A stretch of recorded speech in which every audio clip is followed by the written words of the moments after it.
বাইরেটা দেখেছেন? বিগত দুদিন ধরে অল্প অল্প করে যেন সারা দিন ধরেই বৃষ্টি ঝরছে।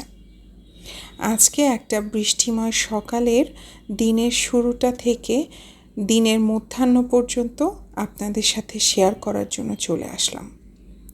বাইরে যেহেতু বৃষ্টি হচ্ছে, আলসেমিটা প্রচুর পরিমাণে জেঁকে বসেছে। আজকে কোনো কাজেই মন বসছে না, ইচ্ছে করছে না যে কিছু করব। যেহেতু সংসারে দুজন মানুষ, তাই ভাবলাম আজকে একটা শর্টকাটে ব্রেকফাস্টের আয়োজন করে ফেলব। আমাদের বাঙালিদের কাছে শর্টকাট ব্রেকফাস্ট হচ্ছে ডিম পাউরুটি নয়তো ব্রেড বাটার। আমার আবার এই দুই ধরনের নাস্তাই খুবই ভালো লাগে।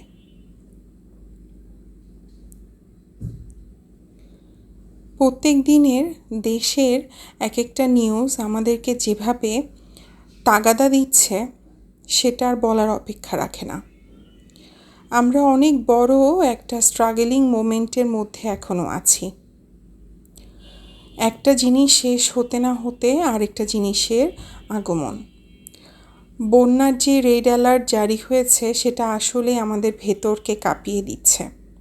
আল্লাহ সবাইকেই বিপদ থেকে রক্ষা করুন। ফেসবুকের যেই নিউজগুলো বারবার নিউজ ফিডে ঘুরছে সেগুলোর তাড়নাতে রাতে মাঝে মধ্যে ঘুমই আসছে না। অস্থিতিশীল এই পরিস্থিতি কবে যে স্থির হবে, শান্ত হবে, সেই ভালো দিনের অপেক্ষায়।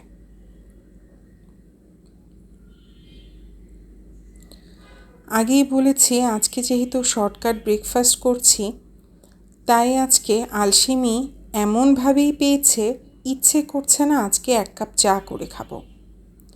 আজকে আমার জামাইকে বলেছি, তুমি আজকে চা বানাবা, চাটা আজকে তুমিই খাওয়াবে।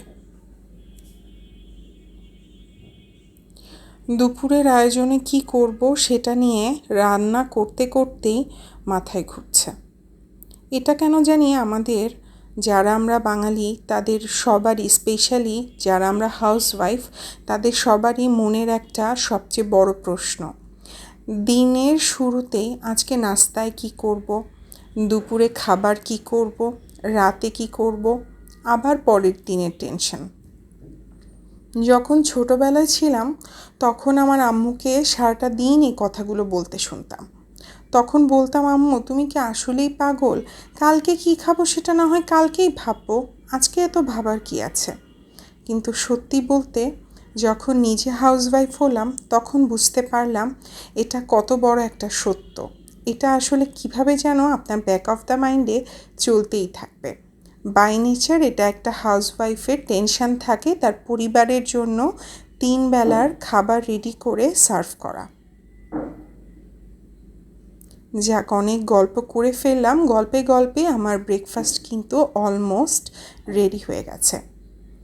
এখন একটু টিভিতে নিউজ দেখব, নয়তো ফেসবুক স্ক্রল করে নিউজ আপডেট দেখব, আর সাথে ব্রেকফাস্টটা শেষ করে ফেলব।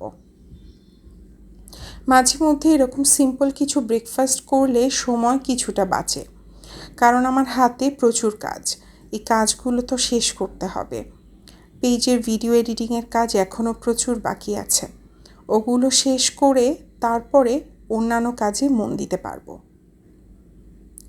আজকে ব্রেকফাস্টটা যেহেতু সিম্পল রেখেছি, তাই ভাবছি কি করা যায় লাঞ্চে।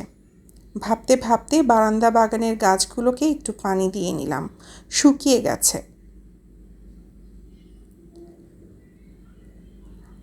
কাজের কি শেষ আছে বলেন? গল্প করতে করতে মনে পড়ল যে ডিশওয়াশ করা এখনও বাকি। আমার সব কাজ নিজেকেই করা লাগে। হেল্পিং হ্যান্ড আছে শুধুমাত্র 1-2 কাজের জন্য, বাট কিছু কাজ আসলে নিজে না করলে মেন্টাল স্যাটিসফ্যাকশনটা আসে না।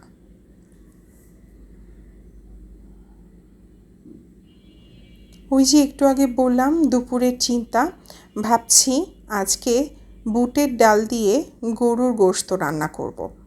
এটা আমাদের খুবই ফেমাস একটা খাবার দক্ষিণাঞ্চলের। গ্রোসারিও মাঝে মধ্যে আনপ্যাক করার ভিডিও ভাবি করব, কিন্তু সময় হয়ে ওঠে না। ইনশাল্লাহ সামনে এরকম ভিডিও অবশ্যই পাবেন। আমি আজকে প্রথমবারের মতো এই বুটের ডাল দিয়ে গরুর গোশত রান্না করছি। শুনতে একটু অবাক লাগছে, বাট এটাই সত্যি। আমার এই বুটের ডাল দিয়ে গরুর গোশতটা খুবই প্রিয়, স্পেশালি আমার মায়ের হাতের। কিন্তু আজকে ভাবছি আমি নিজেই আমার মায়ের রেসিপিতে রান্না করে দেখি। এই রেসিপিটা আমার পেজে ভিডিও সেকশনে পেয়ে যাবেন, চাইলে ওখান থেকে দেখে নিতে পারেন। আপনাদের জন্য কিন্তু ভিডিও সেকশনে আমি খুব সুন্দর করে প্লেলিস্ট আকারে ভিডিওগুলো দিয়ে দিয়েছি।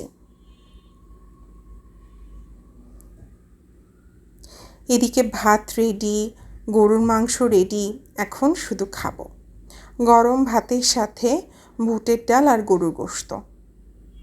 কালারটা কিন্তু অসাধারণ হয়েছে। এখন খেয়ে দেখার পালা, চলুন।